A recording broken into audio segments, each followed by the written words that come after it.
우리 룻기 3장 4장을 좀 이해하려면은 여기 오늘 룻기에 많이 등장하고 있는 기업 물을 자에 대한 배경을 조금 알 필요가 있습니다. 레위기 25장 25절에서는 내 형제가 가난하여 그의 기업 중에서 얼마를 팔았으면은 그에 가까운 기업 물을 자가 와서 그 형제가 판 것을 물을 것이다, 되사줘야 된다라고 이야기를 하고 있습니다. 형제가 가난해서 기업이 다 없어지면은 가까운 친족이 그것을 사서 계속 이어갈 수 있도록 해줘야 된다라는 그런 법입니다. 신명기 25장 5절에서는 형제가 자식이 없어서 죽었다면은 그 형제 중에서 한 사람이 남편의 형제된 의무를 다해서 형 대신 들어가서 이제는 자녀를 낳아서 대를 이어줘야 된다라는 이야기가 신명기 25장 5절에 나와 있습니다. 민수기에서는 피를 보복하는 친족으로서 억울하게 죽은 고의로 죽여놓고도 도망친 이런 사람들에 대해서 보수하는 자로서 친족의 역할들을 또 이야기하고 있습니다. 이것들이 다 이제는 구약 성경에서 이야기하고 있는 기업 물을 자, 형제된 의무를 다하는 자로서 히브리어로 고엘, 기업 물을 자, 영어로는 리디머, 그러니까 구원자라는 그런 의미를 가지고 있습니다. 결국 이스라엘의 모든 구성원들이 하나님의 언약 백성으로서 그 기업이, 그 유업이 대대로 이어져야 된다. 한 사람도 하나님의 공동체에서 소외되거나 배제된 일이 없어야 된다라는 그런 정신으로 만든 제도가 이 고엘 제도입니다. 오늘 3장에서 보면은 나오미가 룻에게 2장 20절에서 그 사람은 우리와 가까우니 우리 기업을 물을 자 중에 하나다라고 이렇게 이야기를 해놓고 오늘 3장에서 이제 준비를 시키고 있습니다. 네가 안식을 얻어야 되지 않겠느냐, 안식할 곳을 구하여 너를 복되게 하여야 하지 않겠느냐라고 이야기하면서 네가 함께하던 하녀를 둔 보아스는 우리의 친족이 아니냐, 즉 우리 친족 중에 한 사람인 바로 고엘이란 말입니다. 그래서 오늘 밤 타작마당에 가서 그가 볼을 까불 텐데 목욕하고 기름 바르고 의복 입고 이제 청혼할 준비를 하고 그에게 가서 먹고 마시고 있을 때는 가만히 있다가 보이지 않고 있다가 나중에 살짝 발치부를 들고 거기서 누워 있으면은 그가 이제는 할 일을 다 이야기해 줄 것이다 라는 이야기를 하고 있는 것이죠. 시어머니가 어떻게 이런 일을 시킬 수가 있는가 라고 생각할 수 있지만은 고엘 제도라는 입장에서 본다면은 충분히 이해가 가능한 그런 것이죠. 어쨌든 룻은 시어머니가 시키는 대로 타작마당으로 내려가서 명령대로 다 행했다라고 5절에서는 이야기하고 있습니다. 결국은 추수를 마치고 마음이 즐거운 가운데 먹고 마시고 누워있는 바로 이 보아스의 발치부를 살짝 들고 거기에 이 룻이 가서 누워 있습니다. 한밤중에 발에 뭐가 걸려겠죠? 깜짝 놀라서 보아스가 일어나서 너는 누구냐? 이렇게 그냥 묻는 거죠. 그때 보아스가 했던 말이 룻이 했던 말이 9절에 나와 있습니다. 나는 당신의 여종 룻이오니 당신의 옷자락을 펴 당신의 여종을 덮으소서. 이는 당신이 기업을 물을 자가 됨입니다. 당신이 바로 저의 고엘입니다 라고 이야기를 하고 있는 것이죠. 자, 이렇게 했을 때 우리나라 배경이라면은 다른 이야기 나오겠죠. 그러나 오늘 여기는 이제 유대 사회 속에서 기업 물을 자로서 고엘로서 오늘 보아스가 어떻게 행동하고 있는가, 이걸 우리가 한번 살펴보면서 오늘 우리 공동체가 또 우리 자신이 이 땅에서 구원을 이루는 자로서 또 구속의 삶을 살아가는 사람으로서 고엘로서 구속자로서 어떤 삶을 살아야 될 것인가, 이런 것들의 힌트를 얻는 그런 시간이 되기를 바랍니다. 먼저는 자신에게 찾아온 이 룻의 이 마음, 이 헌신, 이런 행동 다 이해하고 받아주고 안심시키고 있는 모습이 등장합니다. 10절 11절 내 딸아 여호와께서 내게 복 주시기를 원하노라. 이런 여인에게 지금 복을 지금 빌어주고 있죠. 네가 가난하건 부하건 젊은 자를 따르지 아니하였으니, 자기가 굉장히 늙었다는 것을 좀 이야기하고 있는 거예요. 네가 베푼 인애가 처음은 시어머니에게 했던 그 인애보다 나에게 찾아와서 이렇게 청혼하고 있는 게 훨씬 더 놀라운 인애다, 헤세드다라고 이야기합니다. 그리고 이제 내 딸아 두려워하지 말라. 내가 네 말대로 다 행할 것이다. 너는 현숙한 여인인 줄. 우리 잠언 31장에 나와 있는 현숙한 여인 아시죠? 경건한 여인이래. 가족을 위해서 밤낮으로 일하기도 하고 어쨌든 섬기고 여러 사람들 잘 돌볼 수 있는 어쨌든 현숙한 여인인 줄 나의 성읍 백성이 다 알고 있다라고 이야기합니다. 이 말은 나도 내가 현숙한 여인이라는 것을 인정한다라고 이야기하고 있는 것이죠. 그러므로 무슨 말입니까? 룻의 이런 행동을 부도덕한 여인의 유혹으로 넘겨짚지 않았다는 것이죠. 지금 자기에게 찾아와서 이렇게 행동하면서 당신이 저의 고엘입니다, 기업 물을 짭니다 라고 이야기하고 있는 이런 룻에게 무슨 소리냐면서 정신 차리고 이게 지금 밤중에 할 일이냐고 막 하면서 그녀를 부끄럽게 만들지 않았다는 것입니다. 도리어 보아스는 늙은 시어머니를 위해서 헌신하고 있는 룻의 이 인애를 발견하고는 감동합니다. 그리고 이제는 자신에게 와서 청혼하고 있는 이런 모습 보면서 처음보다 더한 인애라고 그렇게 이야기하고 있습니다. 생각해 보십시오. 이 룻은 젊은 여인입니다. 현숙함이기 때문에 온 동네 사람들에게도 인정받고 있는 여인입니다. 그런데 이 여인이 그 젊음과 현숙함을 가지고 자신의 안위나 자신의 유익을 위해서 다른 사람에게 시집가지 않고 있습니다. 도리어 늙은 자신, 조금 부자일 수는 있어요. 그러나 늙은 자신에게 와서 시집 오겠다는 말은 뭘 의미합니까? 바로 저희가 시어머니를 버리지 않겠습니다, 떠나지 않겠습니다라고 했던 처음 고백을 지키겠다는 것입니다. 즉 자신의 헌신으로 말미암아 시어머니의 삶에 유업이 있게 만들어주겠다는 것입니다. 자기 남편은 말론은 죽었지만은 말론의 이름으로 자녀를 낳고 말론의 이름으로 계속해서 자녀가 가게를 이어갈 수 있도록 해주겠다는 것입니다. 이것을 위해서 지금 룻이 헌신하는 것입니다. 그 헌신을 바라보며 오늘 보아스는 네가 베푼 처음 인애보다 지금 인애가 훨씬 더 크다라고 이야기하면서 두려워하지 말라고, 내가 행하겠다라고 그의 모든 행동을 받아주고 있는 이런 모습, 얼마나 아름답고 귀한 모습입니까? 누군가에게 충성하고 누군가를 위해서 헌신하겠다는 말은 무엇을 의미합니까? 자기 자신보다 언약 당사자의 상대방의 안위와 유익을 위해서 살겠다는 의지적 태도입니다. 오늘 룻은 나오미의 유익을 위해서 자신을 내려놓고 있습니다. 제대로 결혼 생활을 영위하지 못해도 어쨌든 나오미, 자기 시어머니의 괴로움을 지금 기쁨으로 바꿔주고 싶은 바로 그것이 오늘 룻이 이렇게 행하고 있는 행동입니다. 자신의 행복보다는, 자신의 안위보다는, 자신의 유익보다는 사실은 시어머니를 더 하겠다라는 이런 모습입니다. 바로 이러한 마음을 가지고 자기에게 다가오고 있는 이 여인의 평판, 이 여인의 행동, 이 여인의 사실은 그 마음을 오늘 보아스는 그대로 받아들여주고 있다는 사실이 오늘 보아스의 놀라운 점입니다. 보아스가 기업 물을 짜로서 지금 그의 마음과 그 태도와 행위를 그대로 오해하지 않고 받아주고 있는 이런 모습은 결국은 보아스도 마찬가지죠. 자기 유익보다는 룻과 이 나오미의 미래를 위해서 헌신할 준비가 되어 있다. 내가 그 고엘로서 살아가겠다라는 이야기를 지금 하고 있는 것에서 사실은 룻과 비슷한 모습을 발견할 수 있는 것이죠. 그러므로 우리가 구속하는 삶, 즉 기업물을 짜로서 책임을 다한다는 것은 무엇을 의미합니까? 그것은 나의 유익이 아니라 다른 사람의 유익과 다른 사람들의 안위와 다른 사람들의 행복을 위해서, 또 그 사람의 평판을 위해서, 그 사람들의 안락한 삶을 위해서, 안식을 위해서 내가 살아가겠다, 희생적 결단입니다. 우리가 내가 앞으로 구속의 삶을 살겠습니다, 제가 하나님의 구속을 이루는 삶을 살아내겠습니다, 이것을 우리가 결단한다는 것은 뭡니까?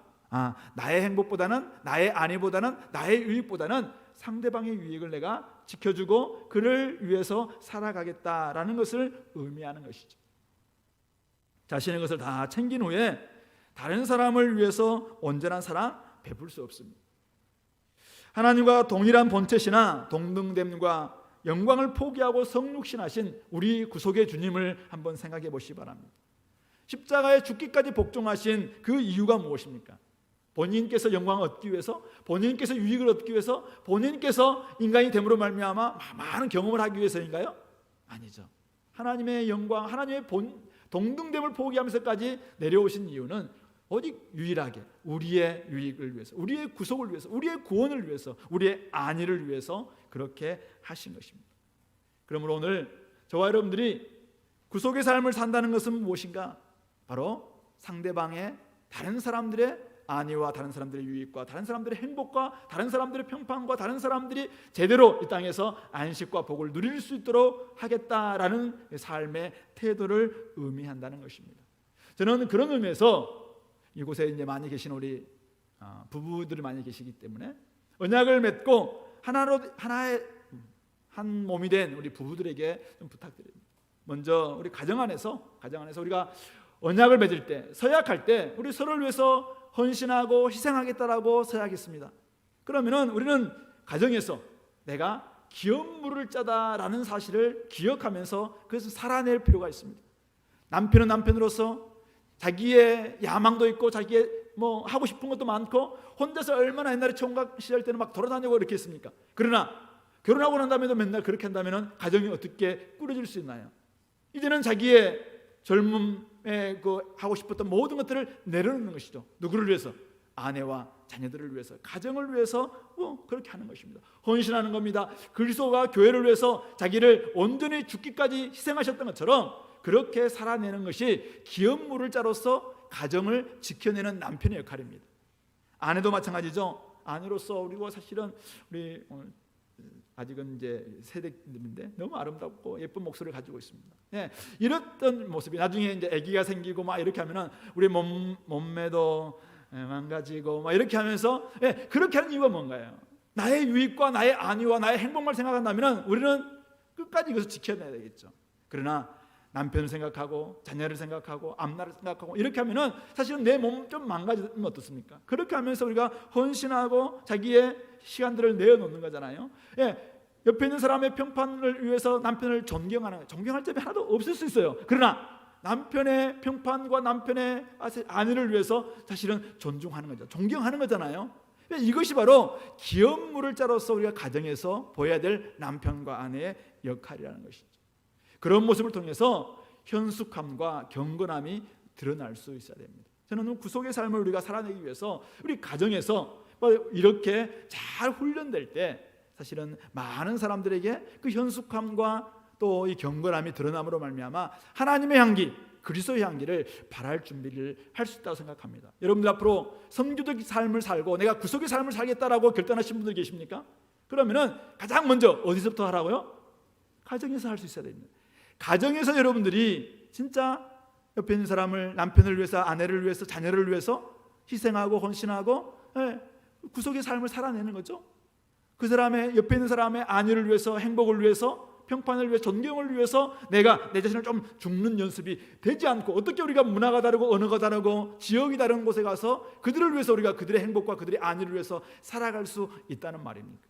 그러므로 오늘 보아스가 정말 그가 부유한 사람이었고 또 많은 가지고 있는 유력자였지만은 앞으로 내가 책임져 주겠다라고 이야기하면서 그의 안위를 생각하고 그의 행복을 생각하고 그의 평판을 생각하면서 안심시키고 지켜주는 것처럼 오늘 저와 여러분들이 그렇게 구속의 삶을 시작할 수 있는, 가정에서 그렇게 시작해 보시고 우리 공동체에서 그렇게 시작할 수 있는 우리 모든 식구들이 될 수 있기를 바랍니다.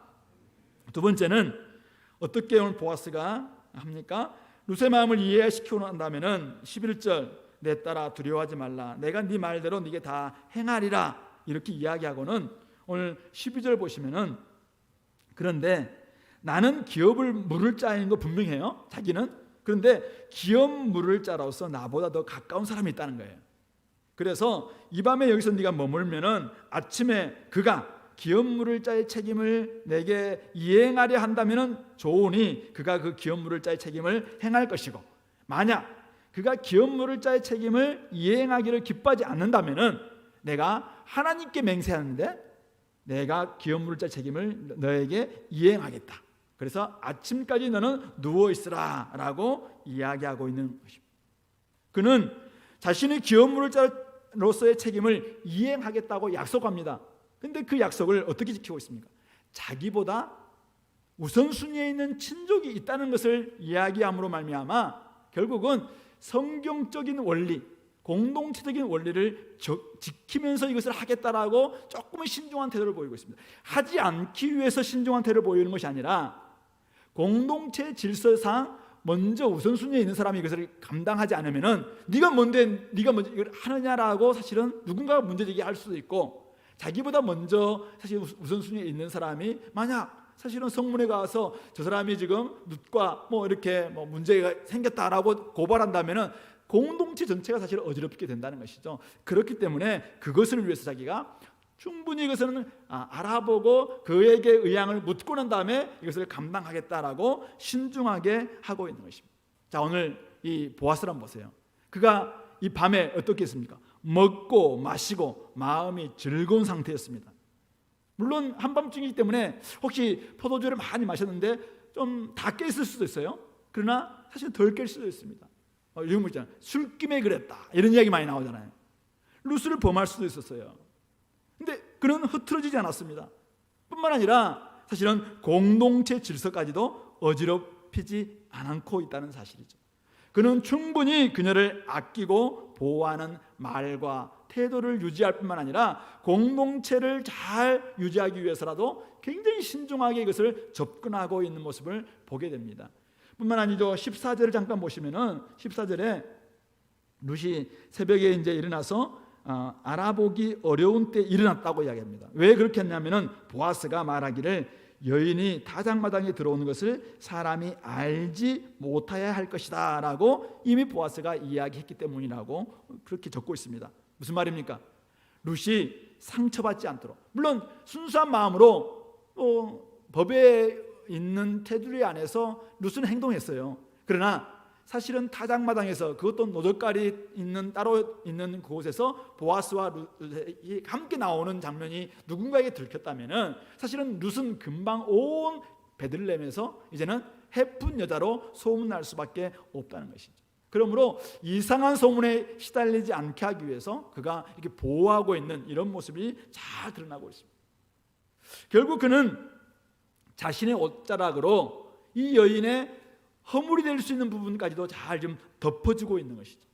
공동체와 상대방을 충분히 배려할 뿐만 아니라 결국 자칫 잘못하면 이 여인에게 허물이 될 수 있고 흉이 될 수 있는 이런 부분까지도 그가 이 옷자락으로 잘 덮어줌으로 말미암아 결국은 귀여운 물을 자로서의 책임을 이행하려고 하고 있다는 점을 오늘 우리가 발견하게 됩니다.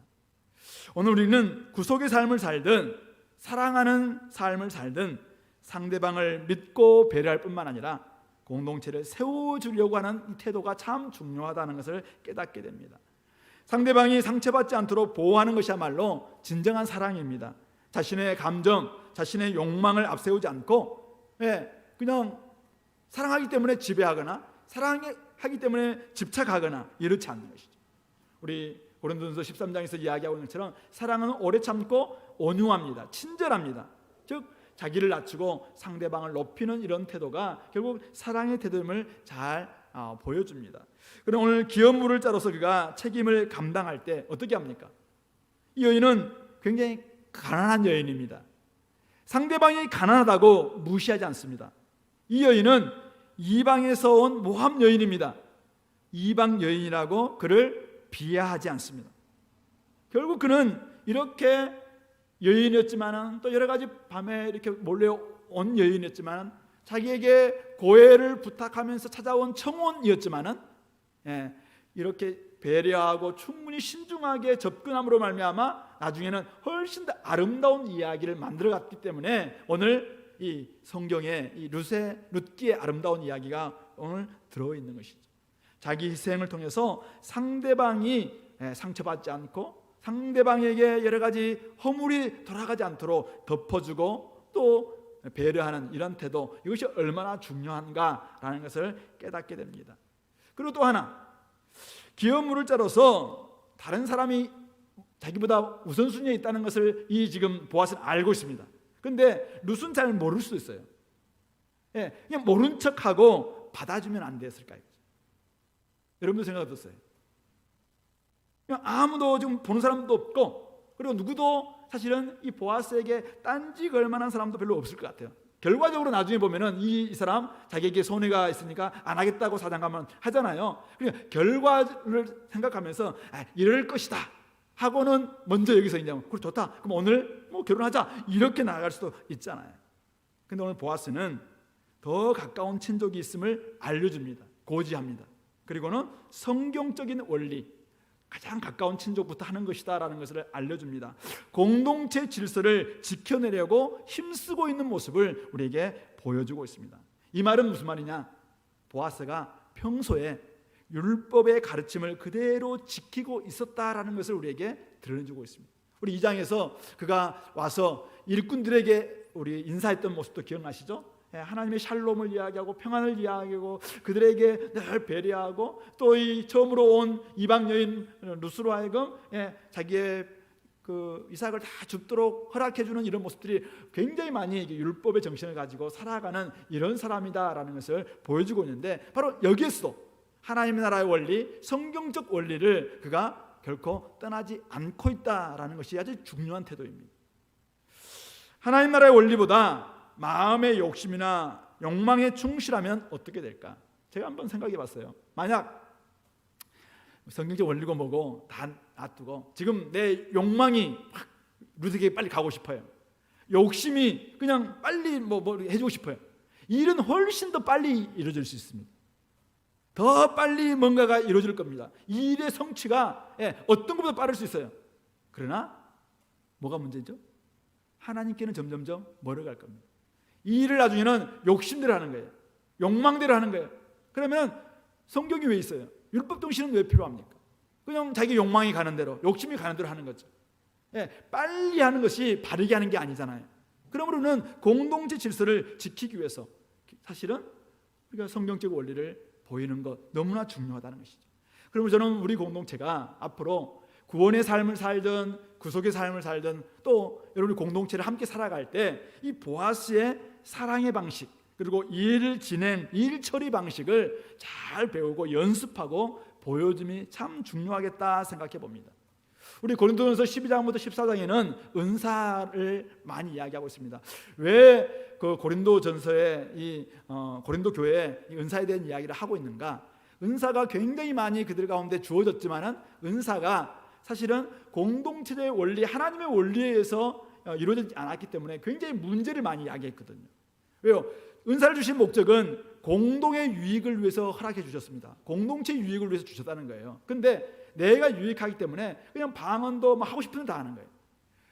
예언도 하나님의 예언의 은사를 주셔서 하나님 말씀이 임합니다. 근데 다른 사람들에게 이제는 막 하나님 말씀이 임함에도 불구하고 뭐 자기가 계속 막 하기 시작해요. 그러면 공동체는 어지럽힐 수밖에 없어요. 그래서 바울은 14장에 가면은 바로 잠잠해라 라는 이야기를 하고 있는 것이죠. 정말 공동체를 지키기 위해서는 때로는 잠잠해야 됩니다. 우리 11장에 나와 있는 성만찬 때 부유한 사람들이 함께 와서 먼저 식사를 했습니다. 나중에 가난한 사람들이, 노예 계급들에 있는 사람들이 열심히 일하다가 왔는데 부자들은 다 먹고 술 취해 있는데 자기들은 먹을 게 없어요. 이게 공동체냐, 이 공동체냐. 그래서 바울이 이야기하는 것은 기다려라. 이게 바로 그리스도의 몸에 죄 짓지 않는 일이다라고 이야기하고 있습니다. 이런 원리가 오늘 우리 삶 가운데는 얼마나 많은지 몰라요. 여러분들 가정에서도 그렇고 공동체에서 또 앞으로 여러분들 선교의 삶을 살아갈 때도 마찬가지겠죠. 빨리 일을 진행하는 것보다는 성경에서 이야기하고 있는 이 원리와 공동체 원리를 지켜내는 것이 굉장히 더 중요합니다. 한 사람의 자기의 지위나 직위나 직분을 가지고 일방적으로 끌고 가서도 결코 안 되는 것이 바로 여기에 있습니다. 공동체 질서와 화평, 하나님은 질서의 하나님이시고 화평의 하나님이십니다. 그래서 다 함께 더불어 같이 자라가기 위해서, 사실은 나 혼자 막 자라가고 다른 사람들은 자라지 못하는, 우리 저기 제주도 이렇게 우리 비자림 가보면은 오래된 나무들이 쫙 자라는데 밑에 있는 애들은 막 잡목들은 막 밑에서 자라지 못하고 이런 모습 있잖아요. 만약 공동체야, 물론 뭐 큰 사람도 있고 작은 사람도 있고 다양함이 있는 것은 맞습니다. 그러나 자기 혼자서 막 마음껏 다 사용하고 혼자만 자라가고 다른 사람들은 자라가든 말든 뭐 공급받든 말든 신경 쓰지 않는다면 그것을 어떻게 우리가 하나님 나라라고 이야기하고 공동체라고 말할 수 있겠습니까? 그러므로 오늘 우리의 구속의 삶을 살아갈 때 사회 속에서도 마찬가지고 더불어 살아가는 많은 사람들 속에서 내가 먼저 빨리 하는 것보다 성경적인 원리와 하나님의 원리를 지켜가는 것이 훨씬 더 중요하다. 이것을 깨닫고 그렇게 우리가 실천할 수 있는 우리 공동체가 될 수 있기를 바랍니다. 이제 마지막으로 세 번째인데요. 그는 작은 시작이었지만은 기업 물을 짜로서 지금 할 수 있는 일을 하고 있는 모습을 우리가 보게 됩니다. 우리 14장 보시면은 아까 봤는데 룻이 새벽까지 그의 발치에 누웠다가 사람이 서로 알아보기 어려울 때 일어났으니 룻은 그때 일어나서 가려고 합니다. 이때 보아스는 사람들 들키면 안 되잖아요. 그러니까 계속 거기서 누워 있으면서 잘 가, 조심해서 가, 이렇게 하지 않았다는 거죠. 그걸 어떻게 하고 있습니까? 15절 보세요. 보아스가 이르되 네 겉옷을 가져다가 그것을 펴서 잡으라. 그것을 펴서 잡으니 보리를 6번 되어 룻에게 지워주고, 다른 본문에서는 이워주고 이렇게 됐어요. 이워주고 지워주고 성읍으로 들어갔다. 룻이 성읍으로 들어갈 수도 있고 아니면 본인이 들어갈 수도 있고 어쨌든 간에 룻에게 그냥 보내지 않았다는 거예요. 그러면서 하는 말이, 오늘 룻이 이제 시어머니에게 돌아와서 시어머니는 얼마나 궁금했어요. 하룻밤을 좀 보내고 왔으니까 야 어떻게 됐냐 이렇게 되게 궁금했어요. 그때 룻이 뭐라고 이야기합니까? 다 이야기를 해주면서 하는 말이 17절에 그가 내게 이 보리를 6번 대어주며 이르기를 빈손으로 내 시어머니에게 가지 말라 하더이다. 이 말에 저는 또 나오미가 감동했을 것 같아요. 야 정말 그가 기업 물을 짜구나, 그가 정말 고엘이구나 생각하면서 18절 내 딸아 이 사건이 어떻게 될지 알기까지 우리 앉아있으라. 그 사람이 오늘 이 일을 성취하기 전에는 쉬지 아니하리라. 하나님께서 사실은 하나님의 날개 그늘 아래에 들어온 사람들 구속하기까지, 그 사람들을 채워주기까지 하나님이 쉬지 않습니다. 그런데 하나님의 구속받은 백성들이, 그 은혜를 받은 백성들이 구속의 삶을 살 때도 오늘 이 나오미의 고백에 의하면 쉬지 않는다는 거예요. 이미 기업 물을 짜로서 책임을 그가 시작했다라고 이야기하고 있는 것이죠. 그것이 무엇입니까? 바로 룻이 갈 때 보리를 그냥 한 대 주는 게 아니라 2대 주는 것도 아니라 6번이나 되어서 그가 충분히 이고 갈 수 있도록, 지고 갈 수 있도록. 그러니까 더 이상 더 줬으면 못 지고 갈 수 있어요. 그러니까 이제 그만큼 줘서 그가 보내줬다라고 이야기하고 있는 것이죠. 텅 빈 손으로, 아니 빈손으로 돌아왔던 나오미와 룻 아니었습니까? 그런데 하나님 안에 들어오니까 여전히 빈손이더라. 그러다 나중에 그냥 잔인하다. 이렇게 지금 이 룻기는 진행되고 있지 않습니다. 하나님께서 나중에 이제는 보아스와 결혼해서 다윗의 할아버지죠. 그렇게 낳았다라는 그런 이야기를 적기 이전에 그의 삶이 지금 그냥 계속 하나님께서 채워주고 있는 모습이 등장하고 있습니다. 누구를 통해서? 보아스를 통해서. 바로 이것이 하나님께서 보아스를 통해서 기업 물을 짜로서 일을 시작하셨다라고 말씀하고 있는 것입니다. 물론 오늘 보아스는 아직도 자신이 기업 물을 짜로서 확정된 것도 아니에요. 내일 아침에 성문에 가서 이제는 그 사람 만나서 단판 짓고 난 다음에 내가 해야 될지 그 사람이 해야 될지 결정될 겁니다. 근데 아직 결정되기 전이에요. 근데도 그가 지금 이 사람을 위해서 열심히 뭔가를 하고 있는 이 모습이 결국은 그가 작은 시작이지만 기업 물을 짜로서의 책임을 감당하고 있는 이 모습, 사실은 연습과 연습을 통해서 우리가 본 게임에 가서 할 수 있는 거잖아요. 옛날에 제가 일본에 갔을 때 선교사님 한 분을 만났는데 그분이 이야기하더라고요. 그분이 이제 CCC에서 파송된 선교사님이셨는데 그분이 선교에 대한 준비를 막 이야기하면서 선교는 어떻게 준비할 것인가. 이분의 이야기가 지금도 귀에서 납니다. 우리나라에서 말도 할 수 있고 글도 있고 여러 가지 때 열심히 복음 전하는 사람이 말이 다른 일본에서 충분히 복음 전할 수 있고 그러니까 우리나라 캠퍼스에 복음을 전하는 사람이 일본 캠퍼스에 복음 전하는 것이고 말레이시아 캠퍼스에 가서 복음 전하는 것이고 어디 캠퍼스에 가서 복음을 전할 수 있는 것이죠.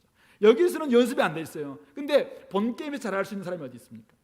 전혀 복음을 전하지 못한 사람이 우리가 본 게임에 나가겠다? 그때는 두 손 들고 말려야죠. 너는 잘 안 된다. 너는 여기서 훈련해야 하고 연습해야 된다. 이렇게 해야 됩니다. 오늘 보아스는 이미 마음에 그 사람의 연약함이 보였어요. 이미 보았어.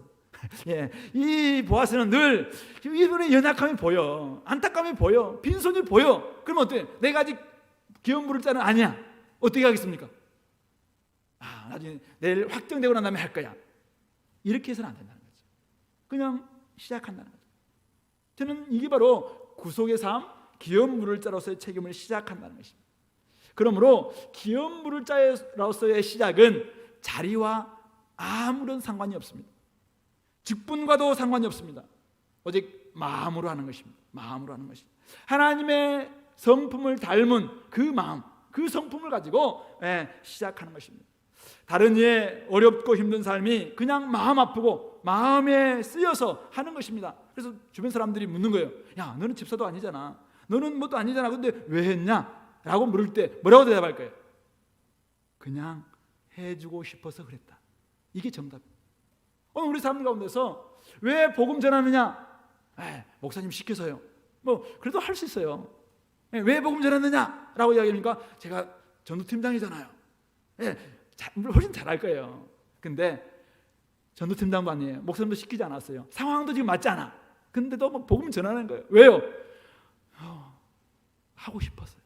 내 마음에서 견디지 못하겠어요. 이게 사실은 우리의 복음 전하는 삶 아니겠습니까? 구속하는 삶, 귀여운 물을 자의 책임을 감당하는 삶도 저는 똑같다고 생각합니다. 하나님께서 하시는 것처럼 구속의 책임을 감당하려고 하는 사람들은 하나님처럼 쉬지 않고 그 일을 하는 것입니다. 저는 우리 교회가 이 땅에 있는 사람들에게 귀여운 물을 짜로서 살아야 한다고 생각합니다.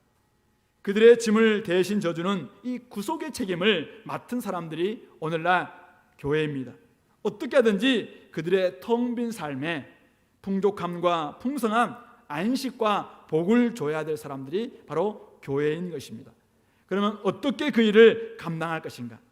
아직 분명하게 드러나지 않았지만, 내가 뭘 해야 될지 분명하게 드러나지 않았고 세세하게 계획도 되지 않았어요. 액션 플랜 짜지도 않았습니다. 그러나 내 마음에 감동되는 게 있어요.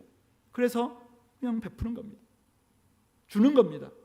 택시에 타도 그냥 만날 때 이야기하는 겁니다. 식당에 갔는데 옆에 있는 사람들에게 안타까워 보이니까 하는 거예요.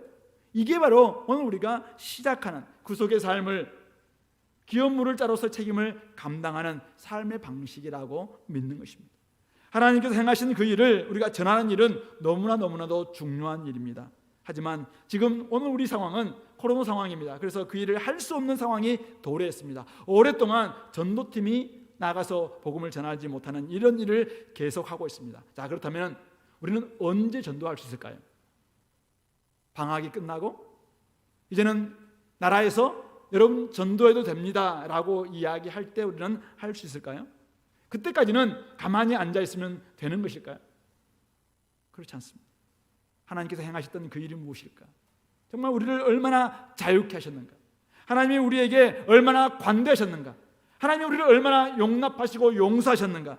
하나님이 우리에게 정말 빚을, 그 1만 달란트 되는 빚을 그대로 탕감해 주셨는가? 이 놀라운 은혜를 그냥 만나는 사람들에게 나의 방식으로 전하는 것이죠. 나의 방식으로 전하는 것입니다. 이것이 바로 복음 전도죠. 오늘 우리가 해야 할 일을 모른다고 손 놓고 있어서는 안 되는 것입니다.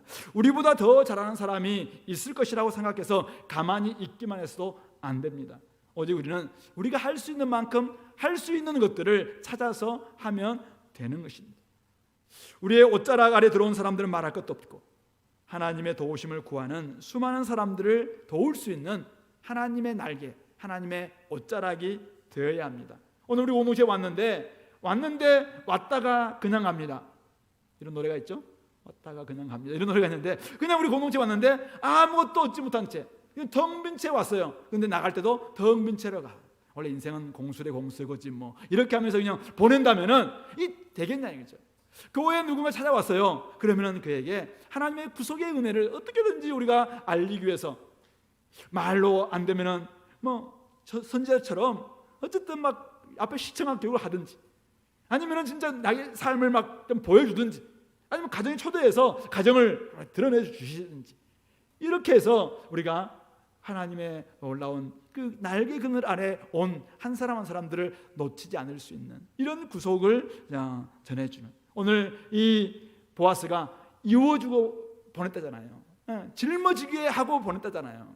오늘 우리의 삶이 아직 확정되지 않았다 할지라도, 내가 직분이 받지 못했다 할지라도, 그렇게 하다 보면은 결국은 나중에 뭔가 하나님께서 행하시는 일이 있을지 않겠나 생각해 보는 것입니다. 주님께서도 오병이어의 그 기적을 행하기 전에 제자들에게 이야기했습니다. 우리에게는 이것도 없고 저것도 없습니다라고 이야기할 때 예수님이 이야기했던 게 뭡니까? 너희가 먹을 것을 주라. 그렇습니다. 우리가 먹을 것을 줘야 됩니다. 영의 양식도 주고 육의 양식도 주고, 그들에게 필요한 것이 무엇인가 잘 파악하고 그것을 전해주는 것이 저는 교회가 해야 될 일이 아닌가 생각하는 것입니다. 아직 준비되지 않았다면 가만히 손 놓고 있어서는 안 됩니다.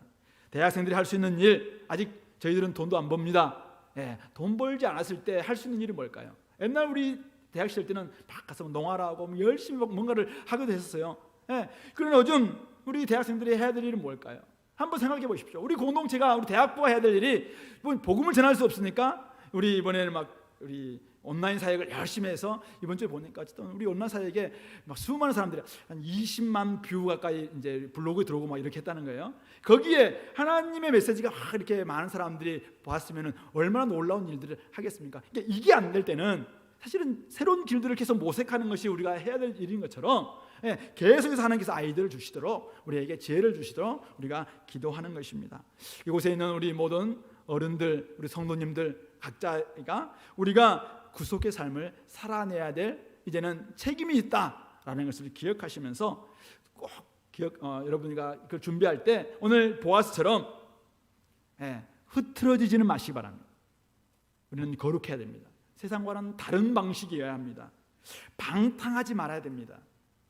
우리는 정말 하나님께서 보시기에 성령에 충만한 사람이 되어야 됩니다. 신중하게 감당하되 너무 미루지도 말아야 할 것입니다.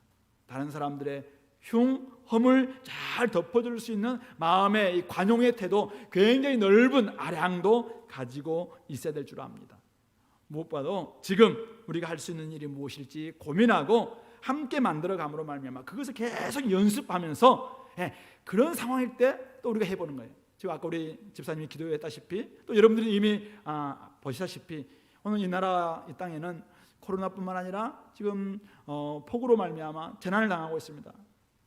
곳곳에 이재민들이 굉장히 많이 지금 일어나고 있는데요. 이재민 저희 앞에 있어가지고 일어나고 있는데, 이럴 때일수록 우리 교회가 할 수 있는 일이 무엇일까 한번 저는 고민할 필요가 있습니다.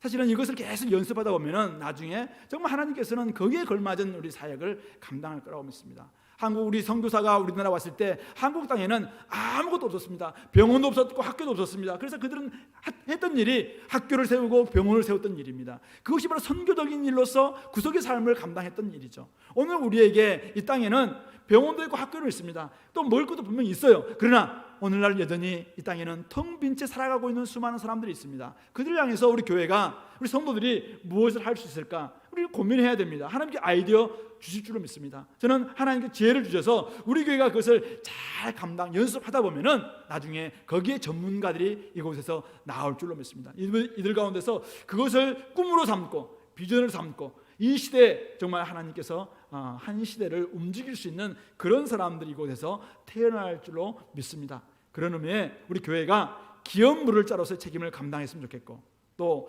교회가 감당하기만을 또 이렇게 맡기지 마시고 여러분들의 가정도 기업물을 짜로서 책임을 감당해 주시면 좋겠습니다. 옛날 제가 청년 시절 때 신앙생활할 때 우리 가정에서 우리 집사님 권사님들의 가정에서 우리 청년들을 그렇게 마음껏 먹여주고 입혀주고 재워주지 않았다면 오늘날 사실은 저희가 있지 않았을 거라고 생각합니다. 가정에서 기업물을 짜로서 책임을 감당할 때 외로운 사람들, 나그네와 같은 사람들을 그들에게 채워주는 역할들을 감당할 때 정말 그 청년들이 자라서 그 다음 세대가 자라서 이 땅을 새롭게 용납하고 용서하고 이제는 베푸는 사람으로 정말 커갈 줄로 믿습니다. 우리 모든 성도들이 이렇게 감당함으로 정말 하나님의 이 기업이 계속 이어가는, 기업 물음이 계속 이어지는 역사가 있게 되기를 이 말씀으로 권면합니다. 같이 한번 기도합시다. 이 말씀을 좀 기억하면서 하나님, 우리가 기업 물을 짤 책임을 감당할 수 있도록 지혜도 주시고 은혜도 주시고 또 용기도 주시고 결단도 달라고 이 시간에 같이 한번 기도합시다.